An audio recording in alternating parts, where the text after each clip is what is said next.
자, 여기로 줄게요. 오메. 자, 일단 하기 전에 앞서서 여러분 새해 점수 많이 받으세요. 새해 복 많이 받으라는 소리 여기저기서 많이 들었죠? 예, 새해 복은 딴 데서 받으시고요. 저는 새해 점수 많이 받으라고. 예, 새해 복보다는 점수가 더 낫지 않아요? 네. 자, 아무튼 또 이렇게 새해가 또 한번 밝았고 우리가 이제 1학년 입학한 지 얼마 되지도 않은 것 같은데 벌써 이제 후배들이 들어올 거고, 그렇죠? 이런 시기가 됐죠. 뭐 이제 2학년 때 이제 어떻게 우리가 2학년을 대비하기 위해서 이제 어떤 것들을 해야 되고 어떻게 해야 되는가 이런 것들에 대해서 이제 좀 준비를 간략하게 해봤습니다. 다 뻔한 얘기들이거든요. 뻔한 얘기 좀 할게요.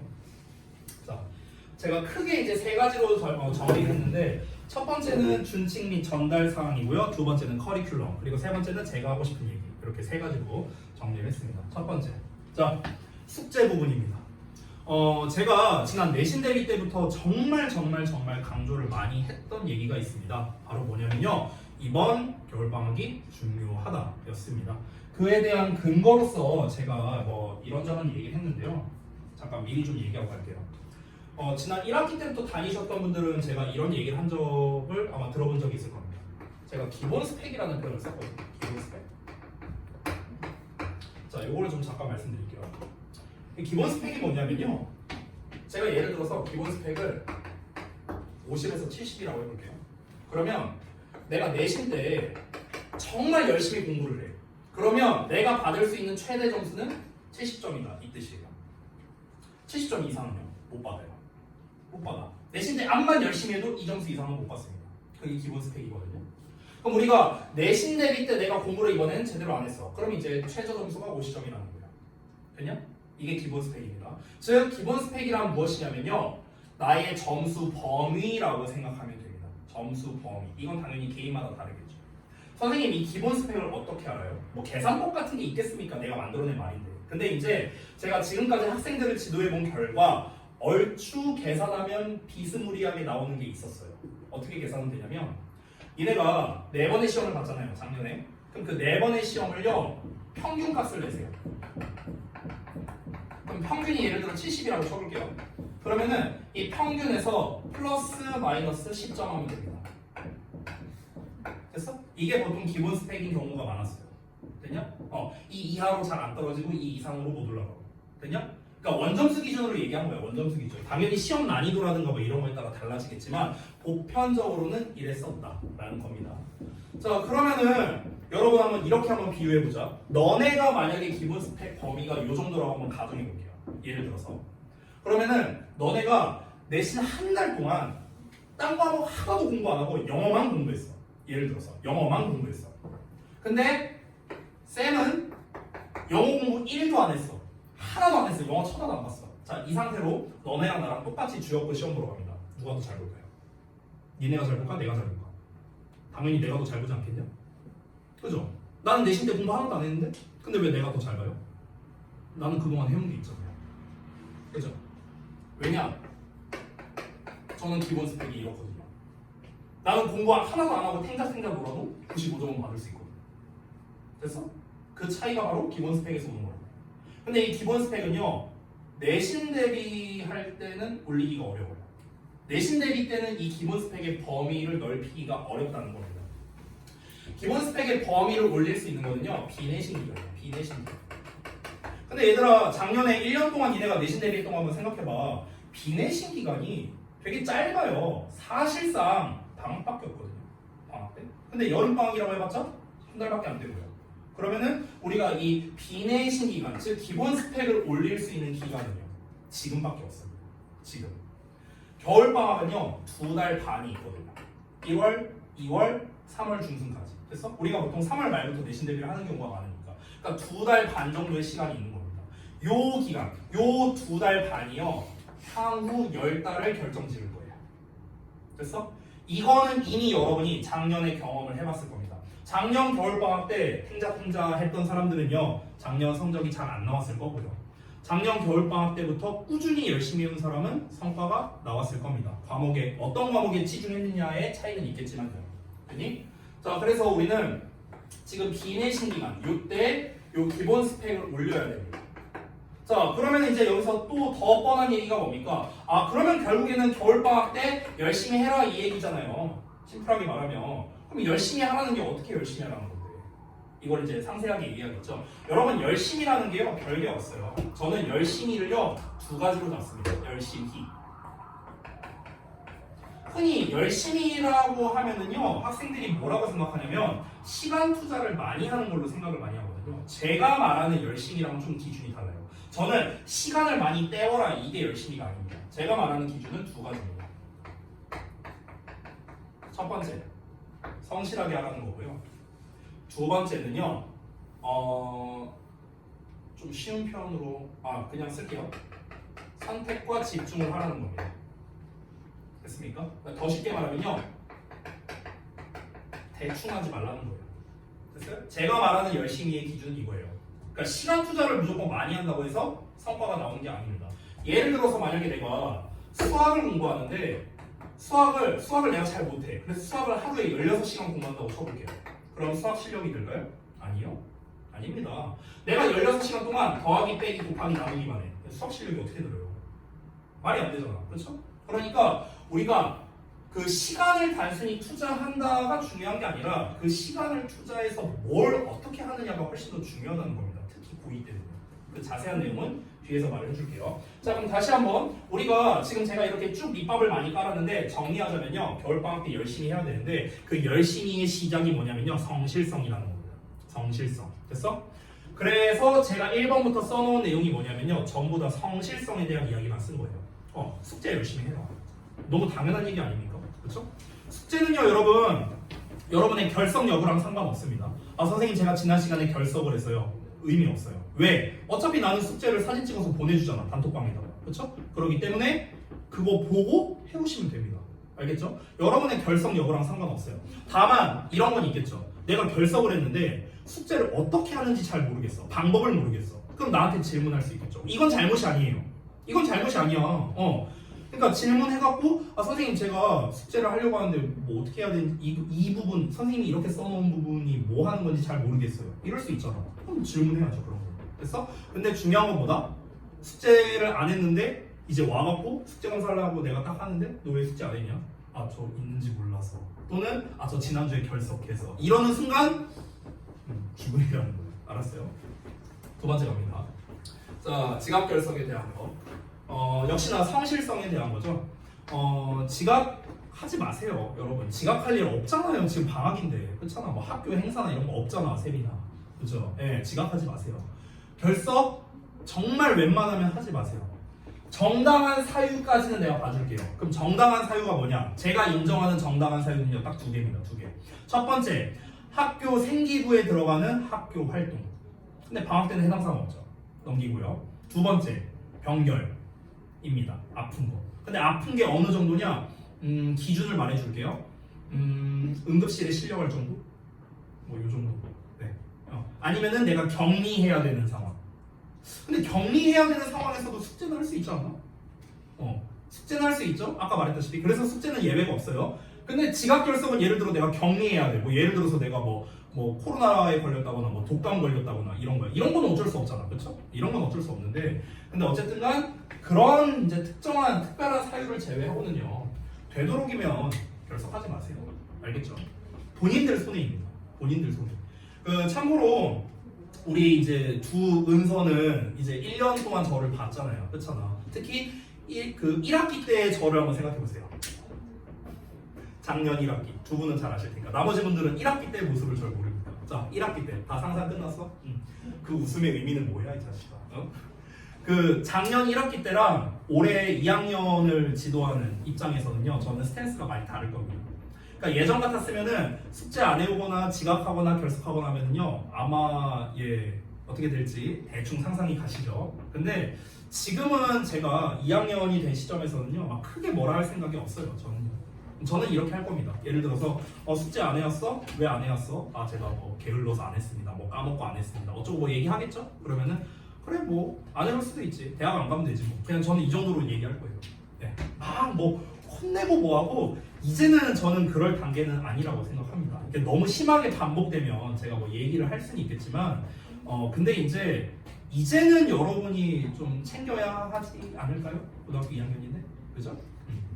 그래서 웬만하면 잘 지켜주시고요. 자 다음 세 번째. 어이구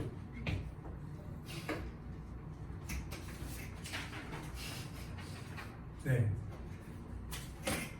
아니 내가 이거 PPT 이거 만드는데 이 글을 쓰면서 현타가 왔어요.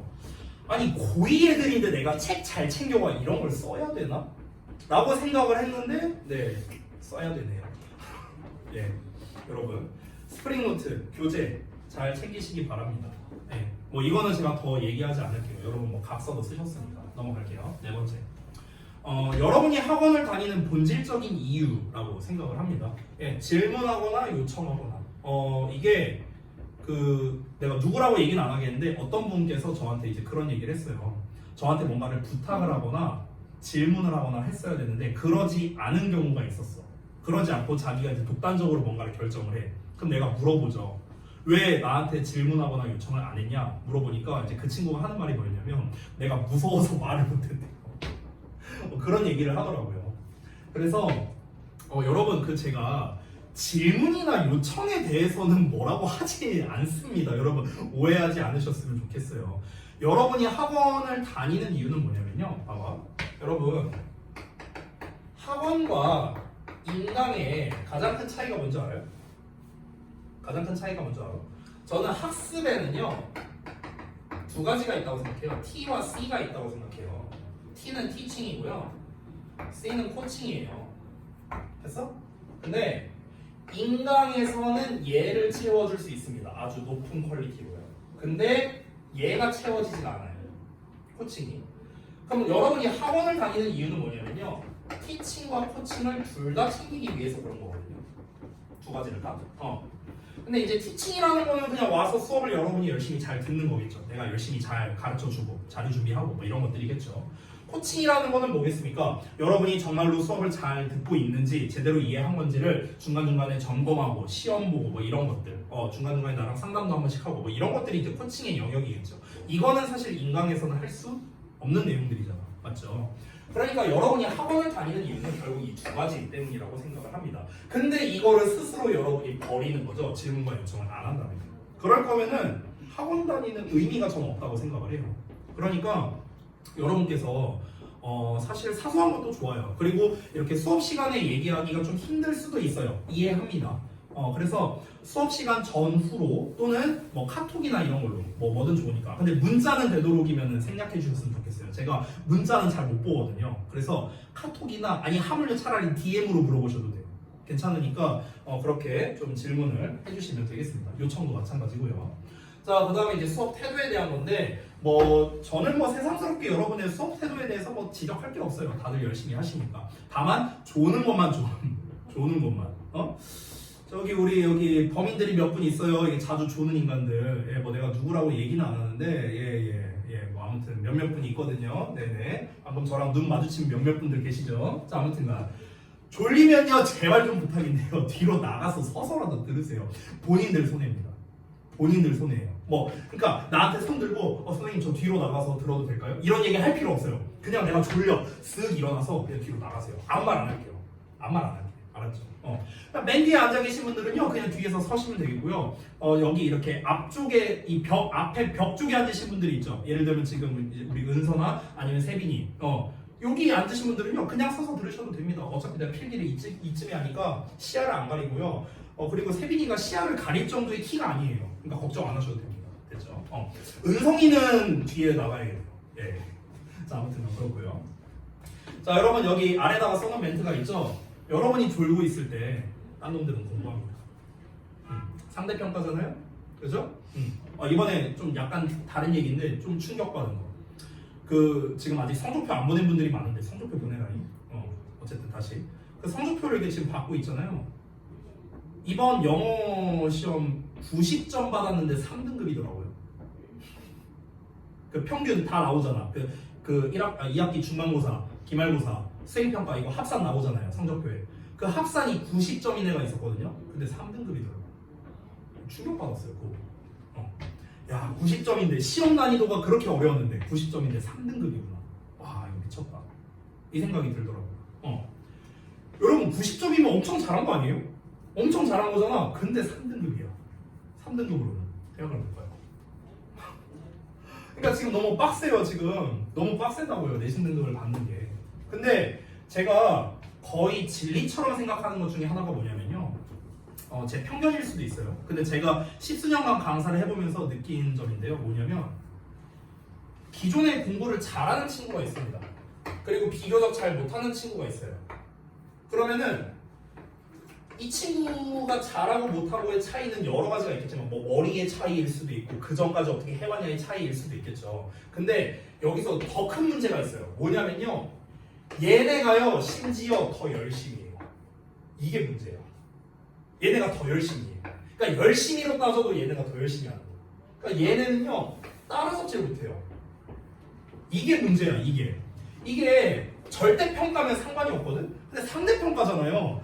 내가 쟤를 이겨야 되잖아. 그래야 내 등수가 올라가고 등급이 올라가는 거잖아. 쟤보다 잘해야 되는 거거든. 근데 문제가 뭐냐면 쟤보다 잘하려면요 둘 중에 하나가 돼야 돼요. 내가 쟤보다 머리가 좋아지거나 아니면 내가 쟤보다 열심히 하거나 둘 중 하나밖에 없어요. 근데 내가 쟤보다 머리가 좋아지는 거는 비현실적이잖아.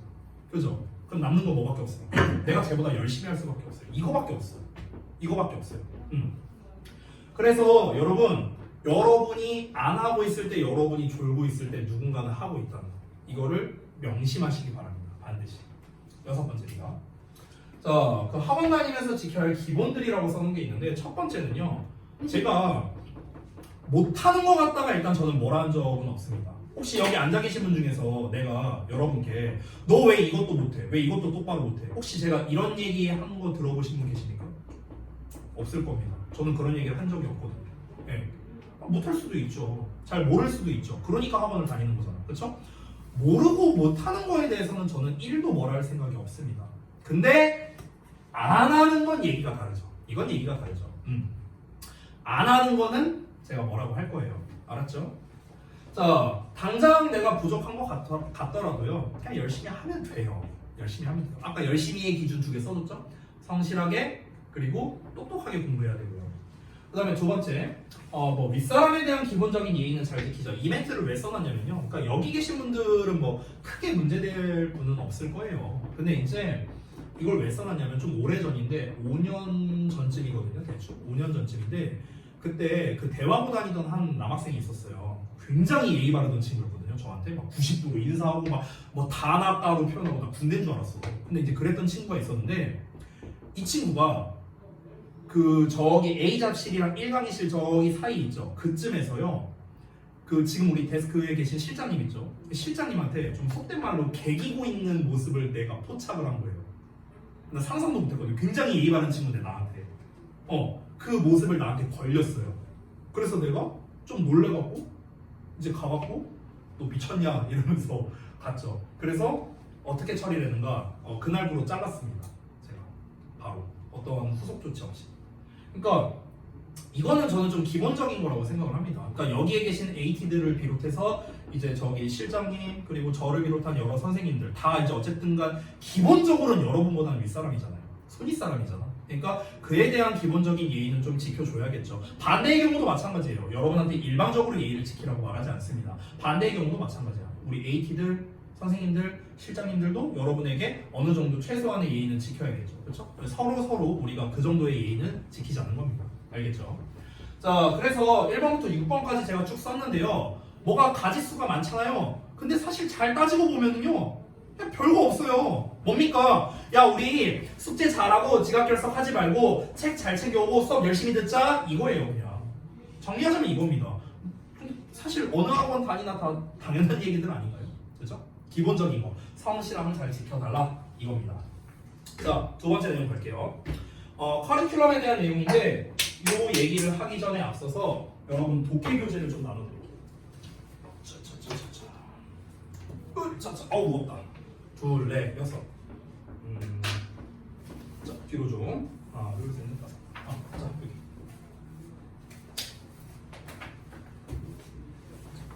자, 한 권씩 받으시면 됩니다. 뭐 이름 써 있는 거 없기 때문에 그냥 넘기시면 돼요. 일단은 미리 좀 설명을 드릴 테니까 잘 들으십시오. 우리가 화요일과 목요일의 수업이 있잖아요. 화요일은 리딩 수업입니다. 제가 그 공지사항에 올려놨어요. 화요일은 리딩 수업이고 목요일은 그래머 수업입니다. 어법 수업이에요. 그래서 제가 오늘 숙제를 내줄 거 아닙니까? 문법 숙제를요. 그럼 오늘 나가는 숙제는요. 다음 주 목요일까지 하는 거예요. 됐어요? 화요일 날 나가는 숙제는 그 다음 주 화요일까지입니다. 일주일 단위예요, 숙제가. 자, 숙제가 일주일 단위이기 때문에 시간이 없어서 못했다는 건 말이 안 됩니다. 일주일 단위예요, 일주일 단위. 숙제를 못할 수가 없습니다. 알겠죠? 자, 그걸 일단 먼저 설명드리고 커리큘럼에 대해서 말씀드리겠습니다. 소리 한 가지만 더. 혹시 우리 반에서 특강 신청한 사람 있나? 세빈이랑 은서랑. 오케이, 알겠습니다. 자, 넘어갈게요. 자, 독해부터. 독해는요 아주 심플하게 써놨는데 이제 그 교재를 좀 잠깐 펴보실래요?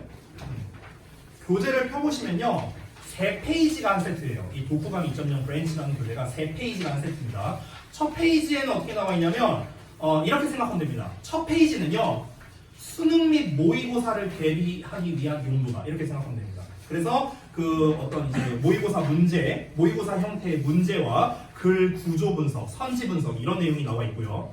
두 번째 페이지는 조금 더 내신에 가깝다라고 생각하면 됩니다. 거기 이제 어휘 목록이 나와 있고 그 다음에 영작하는 게 나와 있을 겁니다. 그리고 세 번째 페이지는 두 개를 다 대비하는 용도, 즉 변형 문제가 나와 있습니다. 됐어요? 여기까지가 한 세트예요. 여기까지가. 됐니? 이게 한 지문에 대한 한 세트. 됐어? 이렇게 구성이 되어 있습니다. 자, 그 다음에 넘어가서 어법을 좀 볼게요. 어법은요, 사실 이제 여기 계신 분들이 아마 제 기억이 맞다면 정규 수업에서 저랑 수업을 해보신 분은 없을 거예요. 여기에서 다 우리가 내신 대비 때만 열심히 했었죠. 그래서 정규 수업 때는 어법을 제가 어떻게 할 거냐면은 일단 핵심 개념을 좀 알려줄 거예요. 핵심 개념.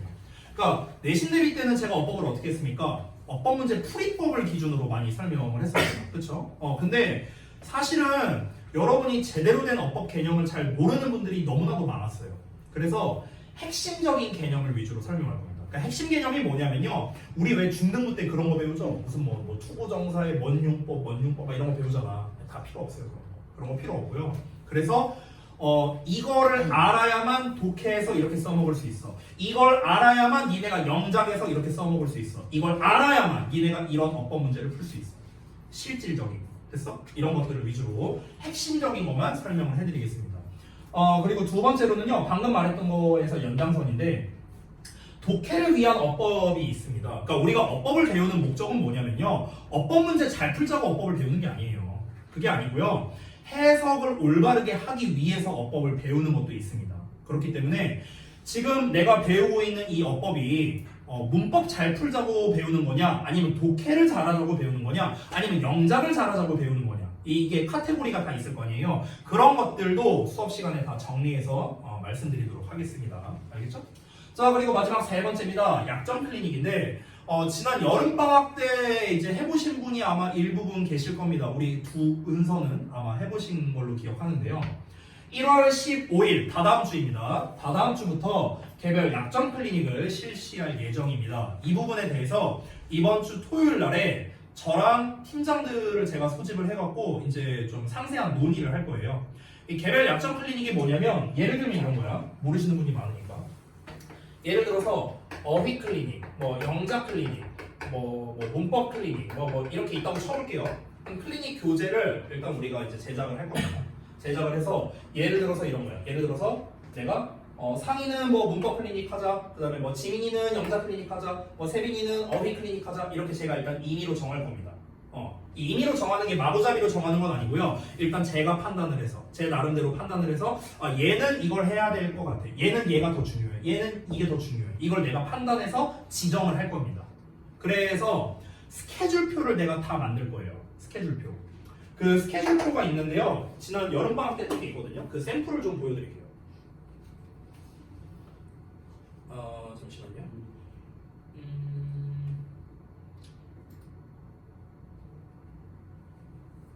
어딨냐. 독해 클리닉 한번 볼까? 지난 여름방학 때 이제 제가 만들었던 건데 요거거든요. 여기 스케줄표 보이시죠? 대충 봐도 돼요. 몇 월 며칠 날 뭘 하고 체크하고 담임 선생님 검사하고 이렇게 써 있죠. 이 스케줄 표를 다 만들어 드릴 겁니다. 그 클리닉의 종류에 따라서 알겠죠?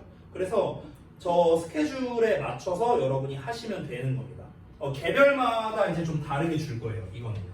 그래서 개별 약정 클리닉이다라고 이제 명명을 한 겁니다. 그리고 만약에 이렇게 한번 접근해 볼게요. 내가 만약에 이번 방학 때 좀 영어를 조금 더 집중적으로 하고 싶어. 내가 다른 과목보다 특히 영어가 잘 안 돼. 이럴 수도 있죠. 그런 경우에는 내가 좀 열심히 해야겠다. 그래서 나는 클리닉을 2개 하겠다. 말리지 않습니다. 단 소화가 가능해야겠죠. 그래서 그런 경우에는 따로 저에게 요청을 하셔도 되고요. 아니면 예를 들어서 내가 이렇게 볼까? 내가 서빈이한테 서빈아 너는 이번에 어휘 클리닉을 하자 이랬어. 근데 서빈이가 선생님 근데 저는 어휘보다는 영자 클리닉이 좀 더 나을 것 같습니다. 왜 그러냐면 어쩌고 저쩌고 막 이렇게 나름대로 자기가 당위성을 설명하는 거야. 그러면 이제 내가 납득이 되면 그래 네 말이 맞는 것 같다. 그러면은 우리 어휘 클리닉 말고 영자 클리닉으로 바꾸자. 이거는 가능합니다. 됐어요? 그러니까 그거는 저한테 의견을 얼마든지 주셔도 됩니다. 대신에 그냥요 이거는 말이 안 되죠. 제가 선정을 할 때는 제 나름대로의 이유가 있어요. 근데 이제 여러분도 그래서 주장을 할 때는요 여러분 나름의 이유가 있어야 됩니다. 제가 납득을 할 만한. 알겠죠? 자, 그래서 여기까지는 이제 커리큘럼에 대해서 정말 간단하게 말씀드렸는데 혹시 질문사항 있으십니까? 없습니까? 넘어갈게요. 자, 그 다음에 이제 제가 전달하고 싶은 말 크게 2가지로 나눴습니다. 요거까지 말씀드리고 잠깐 쉬는 시간 드릴게요. 자, 가봅시다. 매번 시험 끝날 때마다 학생들이 정말 많이 하는 얘기가 이거예요. 여기에 계신 분 중에서도 저한테 이 얘기를 하신 분들이 많습니다. 선생님, 저 다음부터 진짜 열심히 할 거예요. 저 다음 내신 공부는요 진짜 열심히 할 겁니다. 이런 얘기 정말 많이 하거든요. 네, 틀렸어요. 그 얘기를 하시면 안 됩니다. 다음에 내신 공부를 열심히 해야지가 아니고요. 지금부터예요. 그 이유는 아까 제가 얘기했죠? 기본 스펙에 대한 이야기하면서. 그렇죠? 네. 내신 대비 때 백날 열심히 해봐라. 의미가 없다니까요. 실제 사례를 하나 말해줄게요. 2019년이니까 언제냐? 5년 전이네. 5년 전에 제가 동태고 학생들을 이제 가르쳤는데 5명 있었거든요. 근데 여기서 2 친구는 좀 잘하는 친구였어요. 3 친구는 비교적 잘 못했습니다. 이 3 친구의 평균이 40점대였어요. 이 2 친구 중에서 한 친구는 계속 1등급 받던 친구, 얘가 한 2, 3등급 받던 애. 참고로 얘는 고대 갔습니다. 자, 근데 이제 여기에서 2학년 1학기 끝나고 2학년 2학기 되기 전에 여름방학이 있잖아요. 이 여름방학 시즌에 이 친구가, 2, 3등급 받은 이 친구가 자기는 정시를 하고 싶대요. 그래서 이 친구가 정시반으로 옮겨갔습니다. 야, 이 와중에도 졸고 있냐? 아까 전에 졸리면 내가 서서 하고 있는데 이 와중에도 꾸벅꾸벅 저기 개개가 서서 봐봐. 정시반으로 가고 싶다고 얘기를 했어요. 그래서 알았다 해서 이제 보냈죠. 근데 이제 웃긴 게 뭐냐면요. 이 친구는 이제 정시반 가고 2학년 2학기 때는요. 전혀 내신 대비를 안 했어요. 1도 안 했어. 교과서 외우지도 1도 안 봤어요. 아예 안 했습니다. 공부를. 자, 이 3 친구는요. 이 여름방학 때 그리고 내신 때 정말 열심히 공부했습니다. 그래서 이 친구들이 평균으로 따졌을 때 70 초중반 정도까지 올라왔어요. 많이 올랐죠 점수? 얘 몇 점 나온 줄 알아요? 84점 나왔어요. 내신 1도 공부 안 했는데 84점 받았다고. 심지어 객관식은 다 맞았어요. 공부 하나도 안 했는데. 이게 어떻게 된 걸까요? 아까 말했던 기본 스펙의 차이예요. 그냥? 그러니까 이게 특히나 2학년 때 더 심해져요. 2학년 때. 제가 예전에 이런 그 비율로서 얘기한 적이 있었는데요. 이거 혹시 기억하실 분이 있는지 모르겠네요. 1학년, 2학년, 3학년인데 1학년 때는요. 제가 보통 7대4, 1학년 1학기, 1학년 2학기 5대5 그리고 2학년 1학기부터 2학년 2학기까지는 3대7, 3대7, 8대10 제가 이렇게 표현을 합니다. 이게 뭐냐면요. 앞에 써있는 숫자는 내신 때 얼마나 열심히 했느냐 요거고요. 뒤에 있는 숫자는 내 기본 실력이 얼마나 되느냐 이겁니다. 이거에 따라 결과가 달라진다. 이거거든요. 그 비중을 말하는 거예요. 비중. 1학년 1학기 때는요. 솔직히 말할게요. 내신 때만 열심히 해도 어느 정도는 결과가 나와요. 근데 2학기부터는 조금 얘기가 달라지고요. 2학년 때는요. 3대7입니다. 그러니까 내가 내신 때 암만 열심히 해봐야 최대치가 30%라고요. 됐어? 결국 내 시험 결과를 결정짓는 건 나의 실력입니다. 70%. 3학년 때는요. 그냥 빵대식이야, 빵대식. 내신 대비 때 뭐 열심히 한다? 아무 의미 없습니다. 그냥 무조건 자기 실력으로 나오는. 됐어? 이 비중이 달라진다고요. 그래서 1학년 때처럼 공부를 하면 2학년 때 성과가 안 나오는 거예요. 알겠냐? 이 기본 실력이 높아져야 된다고. 이게 높아져야 된다고. 아까도 했던 얘기잖아. 그러니까 이번 겨울방학 때 여러분이 어떻게 하느냐에 따라 2학년 성과가 달라질 거고, 이 2학년 성과가 달라진다는 건 뭡니까? 수시와 연결되는 거겠죠. 자, 2학년 때는요, 이것도 제가 정말 얘기 많이 한 건데 시험 범위가 당연히 늘어나겠죠? 봐봐, 양이 늘어나요. 난이도도 올라가. 과목 수도 많아져요. 근데 당연히 시간은 줄어듭니다. 근데 성적은 잘 나와야 돼요. 말이 되냐 이게? 이게 말이 돼요? 양도 많고 시험도 더 어렵고 과목 수도 많고 그러다 보니까 공부할 시간은 각각 과목별로 줄어들어. 근데 성적은 잘 받아야 돼. 말이 되냐고. 근데 이게 말이 되는 방법이 딱 하나 있어요. 뭔지 알아? 효율성이에요. 효율성. 효율성이란 게 뭐냐면요, 적게 시간 투자하고 최대치의 결과를 얻는 게 효율성이잖아. 그렇죠? 특히 우리 주역고 같은 경우는 과학중점학교이기 때문에 이과 쪽으로 가려는 학생들이 특히나 많습니다. 그러다 보니까 과중반 신청하거나 이런 분들도 많이 있죠. 특히 이번 이제 선택 과목에서 그 과탐 과목을 적어도 2-3과목 정도 신청하신 분들이 많을 겁니다. 그 과중반을 안 간다 하더라도요. 그렇죠? 그렇기 때문에 특히 과중반을 가신 분들은요, 이번 겨울방학 때 탐구 과목을 해놔야 되거든요. 선행을요. 안 하면은 좀 답이 없거든요. 그러니까 과중반 간 분들은 혹시 과중반 간 사람 손 들어봐. 하나, 둘, 셋, 넷, 5분. 과중반 간 분들은요, 거의 필수적으로 이번에 물화생지를 안 하면은 좀 많이 힘들어요. 학기가 들어가면. 그럼 생각을 해봐. 벌써 통합과학에서 물화생지 4개 과목을 해야 돼요. 그렇죠? 원래 통합과학, 통합사회 해갖고 2개 과목이었는데 이게 4개 과목이잖아. 그렇죠? 그럼 이것만 하더라도 벌써 분량이 2배가 됐고요. 근데 이것만 한다고 답이 있나? 수학도 해야죠. 국어도 해야죠. 영어도 해야죠. 근데 난이도는 더 올라갔죠. 이런 상황이라고요, 지금. 됐냐? 그러니까 우리가 시간 투자가 줄어드는데, 아까 다시 돌아가서 과학중점 학교인 주역고의 특성상 수학이나 과탐에 우리가 좀 더 집중도 있게 할 수밖에 없어요. 현실적으로. 맞잖아요. 그렇죠? 그러면 상대적으로 국어나 영어는요, 공부할 시간이 더 줄어들어요. 1학년 때보다. 더 줄어듭니다. 근데 양과 난이도는 더 올라가고 시간이 더 없어져요. 이런 상황이야. 그러면은 제가 생각할 수 있는 건 뭐밖에 없습니까? 어떻게 하면 시간을 적게 써서 최대치의 결과를 받지? 내가 생각할 수 있는 건 이거밖에 없는 거예요. 그러니까 효율성을 따질 수밖에 없습니다. 제 입장에서는요. 그러면 이 효율성이라는 건 결국엔 뭐냐면요, 쓸모 있는 것만 내가 제시해주고 쓸데없는 거는 과감하게 버려라를 내가 제시를 해주는 거예요. 이거는요, 너네가 판단하기가 굉장히 어렵습니다. 예를 들어 볼게요. 예를 들어서 너네가 만약에 문법을 혼자 공부해 본다고 쳐볼게요. 내가 문법을 너무 못해갖고 이번 방학 때 문법 좀 열심히 공부해야겠다 이 생각이 들어서 해본다고 쳐볼게. 근데 문법 책을 봤는데 이중소유격이라는 파트가 있어.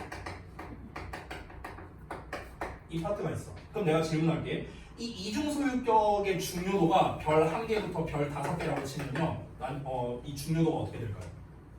여러분 알아요? 모르잖아요. 참고로 이게 범위가 많아요. 이중소유격이 꽤 이만큼 돼요, 양은요. 근데 중요도는요, 별 0.5개 정도밖에 안 됩니다. 그럼 뭡니까? 이중소유격 안 해도 됩니다. 공부 안 해도 된다고. 근데 이걸 니네가 어떻게 판단하냐고. 니네가 어떻게 판단해요, 이거를요. 여기서 말하는 중요도의 기준은 뭐겠습니까? 당연히 시험에 얼마나 많이 나오냐 이거잖아요. 근데 니네가 그걸 어떻게 알아요? 모르잖아. 내가 해주겠다고. 그건 내가 해주겠다고. 그래서 제가 이제 수업을 할 때 독해를 하든 문법을 하든 뭘 하든, 자, 이거는 중요해. 이거는 외워야 돼. 이거 필요 없어. 이거 하지 마. 이걸 내가 해주겠다고. 선택과 집중을 해주겠다고. 그럼 여러분은 뭡니까? 내가 그 쏙쏙쏙쏙 골라준 거 그것만 하라고요. 됐어? 근데 만약에 그것마저도 공부를 안 한다. 그럼 이건 효율성이 아닙니다. 그냥 안 하는 거예요. 안 하는 거. 알겠죠? 그러니까 효율성은 제가 챙겨드릴게요. 제가 챙겨드릴 테니까 그 부분만 여러분이 집중도 있게 하시면 됩니다. 자, 아까 말했던 열심히에 대한 기준 다시 한번 말합니다. 시간을 얼마나 많이 투자하느냐가 아닙니다. 그게 아니에요. 시간 투자 당연히 중요하죠. 근데 그게 다가 아니라고요. 대충 하지 말라는 거예요. 학원에 와서 여러분이 수업을 듣든 아니면 숙제를 하든 얼마나 여러분이 이 신경을 써서 공부하느냐 아니냐가 정말 커다란 차이를 만들어냅니다. 단순히 니네가 독해지문 하나를 본다 하더라도 그냥 대충 쓱 보고 그냥 답이 3번인 것 같아. 그냥 이렇게만 하는 친구도 있고요. 답이 3번인 것 같은데 2번은 왜 안 되지? 잘 모르겠네. 이거 좀 체크해놔야겠다. 체크를 일단 해놓고 한번 생각해보자. 왜 2번은 답이 아닐까? 왜 3번이 다를까? 이 단어 때문인가? 이 단어의 차이 때문인가? 어떤 것 때문이지? 이 본문 내용을 내가 잘 이해를 못한 건가? 등등등. 이런 생각. 이게 열심이에요, 여러분. 이게 열심입니다. 아니 그냥 문제만 푸는 거면은요 그냥 대충 이거 3번에 표시한다 5번에 표시한다 야 이건 내 아들내미도 할 수 있어요. 이게 문제가 아니라고. 이거는요 문제를 푼 게 아닙니다. 일단 풀었다는 흔적 자체는 있으니까 쌤한테 혼나진 않겠구나 이게 아니라고요. 제가 아까도 말했잖아. 숙제 해오냐 안 해오냐 이거 갖다가 저 이제 크게 뭘 할 생각 없어요. 다시 한번 말하지만 여러분이 스스로 챙겨야 합니다. 이제는요. 그러니까 대충 하지 말라는 겁니다. 수업을 하든 수업을 듣든 숙제를 하든 단어를 외우든 여러분이 하루에 공부를 30분을 하든 1시간을 하든 집중도 있게 제대로 하라는 거예요.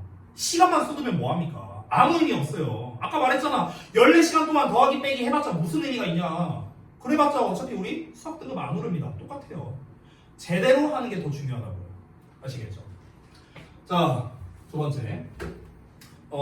제가 지난 내신 대비 때 들으신 분도 있고 못 들으신 분도 있을 텐데요. 잠깐 얘기를 하자면 제가 이제 활동하는 오픈 채팅방이 있어요. 영어 강사들만 있는. 근데 이제 거기에 일산 지역에서 활동하시는 분들이 굉장히 많거든요. 이 근방 다니는 학원 선생님들도 되게 많아요. 그래서 궁금하잖아요.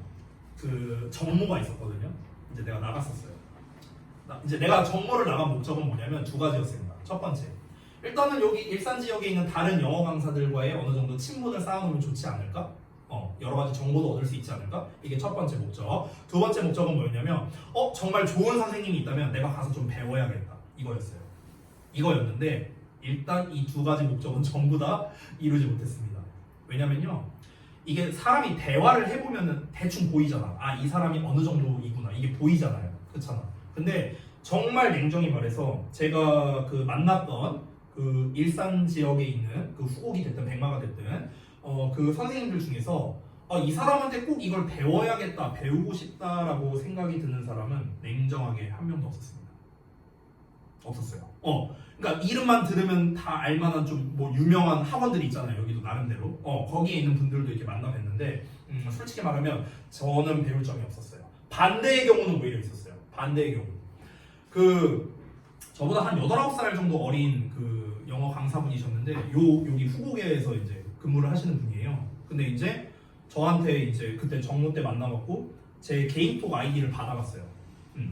이제 막 이렇게 얘기하다 보니까 이제 이 사람이 뭔가 이렇게 있었나 느낌이 왔나 보죠. 제 개인톡 아이디를 받아갔어요. 내가 번호는 안 줬어요. 그래서 개인톡으로 저한테 그때 내가 한 달 전인가 아무튼 그랬던 것 같은데 한 달 전쯤에 저한테 이제 부탁을 하더라고요. 카톡을 보내서. 뭐라고 부탁을 했냐면 저한테 좀 배우고 싶대요. 영어 가르치는 법이라든가 애들 대하는 법이라든가 막 여러 가지 있잖아요. 이런 걸 좀 배우고 싶대요.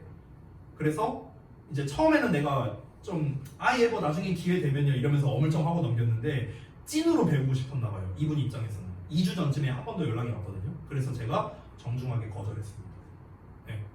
그러니까 이게 이제 말하는 게 뭐냐면 저 잘났습니다 이걸 말하는 게 아니에요. 이게 아니고요. 제가 만났던 선생님들 중에서 올바른 학습법을 제시해 주시는 분, 동기부여를 정말 잘해주는 분, 입시 상담을 정말 잘해주는 분, 내신 대비를 정말 잘해주는 분 모두 다 있었습니다. 모두 다. 근데요 이거를요 다 잘하는 사람은 솔직히 말해서 없었어요. 이 네 가지를 동시에 잘하는 사람은 없었습니다. 정말 많아야 2개 정도였어요. 대부분은 여기에 되겠죠. 내신 대비 잘하는 선생님들은 정말 많아요. 저분 진짜 수업 잘하겠다. 이게 딱 느껴지거든요. 얘기하다 보면요. 이 사람 수업 잘하겠다. 이 사람 영어 잘한다. 이게 느껴지거든요. 근데 그래서요. 이 사람이 영어를 잘하는 거랑 학생들을 영어 잘하게 하는 거는 얘기가 다르잖아요. 그죠? 어떤 거를 내가 이 사람한테 배워야 할까? 없었어요. 내가 조언을 해주고 있더라고. 그 술자리였는데 어느 순간 막 물어봐. 뭐 이런 상황이 있대. 그럼 이런 학생한테는 어떻게 뭐 알려줘야 될까요? 어떻게 가르쳐줘야 될까요? 아 그럴 때는요 어쩌고 저쩌고 저쩌고. 어느 순간 내가 상담을 하고 있더라고요. 이 강사분과. 그러니까 저는요 제가 제 나름대로 자부심을 부릴 수 있는 건 뭐냐면요 이 네 가지를 동시에 해줄 수 있는 거는요 저는 제가 유일하다고 생각합니다. 이 지역에서는 뭐 딴 지역까지는 모르겠어요. 그러니까 제가 이걸 말하는 의도는 뭐냐면요 제가 다시 한번 말하는데 야 나 개쩐다 나 잘났다 이게 아니에요. 다시 한번 그게 아니고요 제가 여러분에게 도움이 될 수 있는 게 생각보다 많다는 겁니다. 생각보다 많다고요. 내 전문 분야가 아니야. 예를 들어 뭐 국어나 수학이야. 내 전문 분야가 아니잖아요. 그렇잖아. 근데 이제 예를 들어서 만약에 그 승희가 선생님 저 수학이 좀 잘 안 되는데 어떻게 하면 좋을까요? 이렇게 물어봐. 난 모르잖아. 솔직히 말하면 난 수학 전문가가 아니니까. 근데 알아봐 줄 수는 있잖아요. 내가. 네가 알아보는 것보다 내가 알아보는 게 더 낫지 않을까요? 나는 주변에 아는 수학 선생님들도 많이 있는데. 그렇죠? 예전에 그 메가에서 소위 1타라고 불렸던 그 아는 분도 있고요. 그리고 뭐 이제 저기 뭐 어디 다른 지역에서 수학 원장하고 있는 분들도 많이 알고 있고. 그럼 내가 그런 분들한테 가고 아니면 하물며 이래도 되죠. 우리 지금 우리 학원에서 이게 의도한 건 아닌데 4년 연속 서울대, 약대, 의대 합격생이 지금 계속 나왔거든요. 올해도 나왔어요. 3개 다 나왔습니다. 4년 연속이에요. 4년 연속. 뭐 의도한 건 아니지만. 그러면 내가 걔네한테 연락해갖고 이제 막 예를 들어 서울대 붙으네. 주역고에서 나왔죠? 심지어 이번에 그 동아라는 친구 서울대 붙었죠? 그럼 걔한테 내가 카톡 해갖고 야 너 수학 공부 어떻게 했냐? 자세하게 좀 나한테 보내봐. 그럼 막 어쩌고저쩌고 보내겠죠? 그럼 내가 그런 거 카톡으로 전송해주고 이럴 수도 있는 거잖아. 그죠? 내가 알아봐주는 게 더 효과적이지 않아요? 그죠? 이렇게 써먹으라고요. 저를 써먹으라고. 여러분이 그 학원을 그러니까 우리 학원을 다니는 이유는요 뭐 여러 가지가 있을 겁니다. 근데 일단 근본적인 건 당연히 영어를 잘하기 위해서겠죠. 그걸로 제가 도움을 주는 건 당연한 거고요. 그건 당연한 거고 거기에 플러스 알파로도 제가 여러분께 생각보다 이런저런 도움이 많이 될 수가 있습니다. 여러분 제가 성적표 자꾸 보내라고 하고 있잖아요. 그냥 이 자리에서 말할게요. 아 나 성적표 쪽팔리다 보내기 싫다. 보내지 마세요. 보내지 마세요. 대신에 성적표를 안 보내는 분은 저는 상담을 해줄 수가 없습니다. 제가 지금 이걸 만들고 있거든요. 개별 레포트 해갖고. 그래서 니네가 성적표를 보내면 이걸 내가 다 기록을 할 거예요. 기록을 해갖고 내가 어떤 과목을 어느 정도를 올려야 어느 대학에 갈 수 있는가 표를 만들고 있어요 지금. 근데 성적표를 안 보낸다? 이걸 어떻게 줍니까 제가? 그죠? 못 보내줍니다. 안 보내는 게 아니라 못 보내요. 성적표가 데이터가 없는데 이걸 어떻게 합니까? 그죠? 그래서 내가 성적표 보내라는 거야. 아니 뭐 내가 니네 다른 과목 성적을 왜 보자고 하겠습니까? 1이라도 도움이 되려고 하는 거잖아요. 한순간의 쪽팔림이에요 여러분. 쪽팔림은 한순간입니다. 어차피 니네 성적을 내가 어디다 공개하지도 않아요. 그거 개인정보보호법 뭐 이런 거에 걸릴 거예요. 뭐 잘 모르는데 그런 거 걸릴 거예요. 공개 안 해요. 니네 성적 나밖에 몰라요. 나밖에 몰라. 뭐 예를 들어서 만약에 이래 볼게요. 만약에 뭐 막 이렇게 지민이가 와갖고 선생님 서빈이 성적표 좀 보여주세요. 이러면서 저 제 성적 얼마인지 궁금해요. 안 보여줘요. 안 보여준다고요. 됐어? 걱정 안 하셔도 됩니다. 여러분 부모님한테 안 가요. 안 가. 니네 상담할 용도로 쓰는 거예요. 알겠죠? 그러니까 보내라는 거야. 나한테 쪽팔릴 게 뭐가 있어. 됐어? 그래서 보내라는 겁니다. 자, 그래서 이제 첫 번째 OT가 이제 좀 내용이 길었는데 벌써 9시 반이네요. 그래서 앞부분은 이 정도까지 하고 자, 지금까지 한 OT 내용 중에서 혹시 뭐 궁금하시거나 질문하실 사항 있습니까? 없으시죠? 자, 그러면은 잠깐 쉬는 시간 드렸다가 제가 좀 이어서 하도록 하겠습니다. 자, 잠깐 쉬었다 하시고 이때 주무세요, 은성아. 수업 시간에 졸지 말고 그지 같은 거잖아.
자, 쉬는 시간 끝.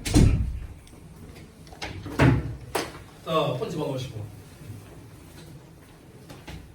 아까 전에 보셨던 데일리 테스트 있죠? 그거 좀 다 꺼내보세요. 어법을 좀 할 겁니다. 어법.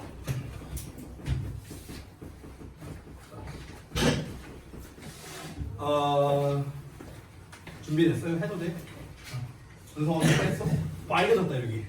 짜증 났잖아 다시만. 자 봅시다. 그 어법을 할 때 일단 제가 어법을 어떻게 했는가 이걸 좀 먼저 말씀드릴게요. 저 때는요. 그러니까 지금도 그런 경우가 되게 많은데 일명 성문식 영어라고 하거든요. 성문식 영어. 저는 이거를 별로 좋아하지 않습니다. 그러니까 왜냐면요. 왜가 없어요. 문법에. 그러니까 왜 이런 건지가 안 나와 있어. 그냥 외우래요. 근데 여러분 뭐든지 간에 학습이라는 거는요. 저는 4단계를 거쳐서 이루어진다고 생각하거든요. 학습은. 첫 번째 이해. 두 번째 암기. 세 번째 반복. 네 번째 체화입니다. 이 4단계를 거쳐서 저는 학습이 이루어진다고 생각해요. 우리 아들내미가 지금 이제 새해가 됐으니까 11살인데 그 재작년에 학교에서 그 뭐 타자 연습을 이렇게 시키라고 했어요. 집에서. 그래서 이제 내 방에 이제 컴퓨터 앉혀놓고 야 해봐 하면서 또 타자 하면 저 아닙니까? 저 한글 타자 지금은 좀 느려져서 한 800타 이 정도 나오고 0타 한 900타 나오거든요. 제가 타자 하면 저잖아요. 그래서 이제 앉혀갖고 야 해봐 한 거죠. 근데 이제 이제 제가 아들내미한테 이제 알려줬어요. 이 자세를 알려주고 이 타자 하는 자세 그리고 쉬프트를 누르면 뭐가 되고 막 이런 거 있잖아요. 이런 것들을 알려줬습니다. 자 이거는 뭡니까? 이해 단계예요. 그죠? 자 이해가 되면은 그럼 끝입니까? 얘가 나만큼 타자를 잘 칠까요? 아니죠. 뭐가 돼야 됩니까? 이제 암기를 해야 돼요. 뭘 암기해야 돼? 쉬프트를 누르고 뭘 누르면 이렇게 되는구나. 뭐 컨트롤을 누르고 뭘 하면 뭐가 되는구나. 암기해야겠죠. 자, 암기 다 했습니다. 그럼 얘가 나만큼 타자 잘 칩니까? 아니죠. 뭘 해야 됩니까? 연습해야죠. 이제 반복해서. 타자를 계속 쳐봐야 돼. 익숙해질 때까지. 그게 사람마다 달라요. 얼마나 연습을 해야 되는가 이게 다릅니다. 근데 여러분이 학습 성과가 안 나오는 이유가 뭐냐면요. 대부분 얘를 안 하기 때문입니다. 대부분. 요 단계에서 아니 2단계에서 끝나는 애들도 많아요. 수업 시간에 내가 막 설명을 해. 이해됐냐? 이런 말 많이 하잖아. 이해는 다 돼. 거기서 끝납니다. 외울 생각을 안 해요. 이해가 됐으면 외워야 될 거 아니야. 암기를 안 해요. 암기를 안 하니까 반복을 안 하고요. 반복이 안 되니까 체화가 안 되죠. 그러니까 학습이 안 되는 거예요. 그러니까 똑같은 설명 매번 하는데도 분명히 어디서 들어는 봤는데 근데 암기가 안 되고 반복이 안 되고 체화가 안 됐으니까 여러분 거가 안 되는 거죠. 또 딴 얘기 하나 해볼게요. 한 달 전쯤이었는데 제가 그때 그 기말고사 파이널 테스트 한창 제작할 때였어요. 근데 이제 제가 거의 일주일 밤새워서 만들다 보니까 되게 피곤한 상태였거든. 근데 내가 2시간 정도인가밖에 못 잔 날이 있어. 와이프가 이제 날 깨우는데 내가 너무 피곤했어갖고 막 잠꼬대를 했대요. 근데 잠꼬대를 뭐라 했냐면 이제 나는 잘 모르는데 이제 대충 이렇게 했나 봐. 와이프가 빨리 일어나 출근해야지 막 이렇게 등짝 때리면서 깨우는데 내가 이랬대요. 잠결에 관계대명사랑 이거 문제 그 뒤에 이렇게 만들어야지 뭐 이런 식으로 얘기를 했대 내가 잠결에. 그러니까 저는요 꿈속에서도 변형 문제를 만들고 있었어요. 꿈속에서도. 끔찍하지 않냐 진짜. 그러니까 아무튼간 저는요 10수년을 영어를 해왔잖아요. 그러니까 이미 체화의 단계는 진작에 끝난 거예요. 진작에. 진짜 자다가 일어나서 비몽사몽한 상태에서 만약에 문법 문제 풀어봐라? 풀 수 있을 것 같아요. 그러니까 그 정도로 이제 체화가 된 겁니다. 그러니까 학습은 이렇게 가야 되거든요. 근데 여기에서 여러분 혹시 대부분 그러실 것 같은데 이해가 잘 되면 암기도 잘 되지 않아요? 그렇지 않아요? 보통? 예를 들어서 내가 문제를 내볼게요. 퀴즈 하나 내볼게. 한번 맞춰봐. 너네 혹시 I go to school, I go to the school 요 두 문장의 차이점을 알아요? 혹시 아는 사람? 알아요? 삼국시 알아요?